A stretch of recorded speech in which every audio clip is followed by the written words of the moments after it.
Hi y'all, this is Kelly from House of Soul, and today we're going to be looking at the new widgets for Apple on iOS 14. Widgets have existed for a long time on Apple, and they've been a part of the far left menu that you could swipe to. Might have shown you the weather or some scores updates, but haven't been extremely useful. Everybody who has had anything other than an iPhone has had these for a while and is laughing at how excited the rest of us are to get started with them.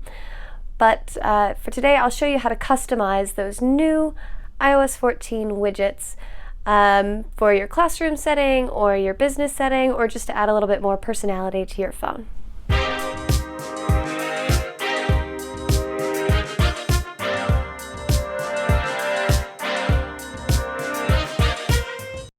Okay, so first and foremost, we are going to make sure that we are up to date to iOS 14. So have a search for software update, pull it up. If you need to update, go ahead and do so before you proceed.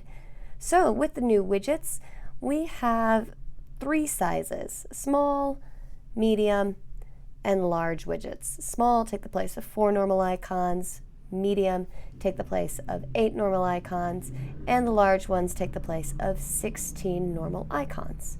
To add these new widgets, it's pretty similar to what you normally do.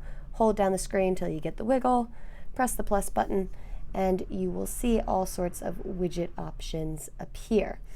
Now, there are not a ton of widgets out at the moment. There are mostly some native Apple apps that have them, and they should see a lot more coming out in the next month as Facebook and Instagram figure out how to utilize this best.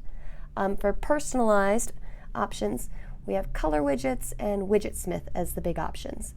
Color widgets, once you set it up, whatever size you choose, it will always look basically the same. It has the same colors and background and sizes. They're really fun because they have the time and the day and the date and customizable, and I can see my battery percentage, which I love.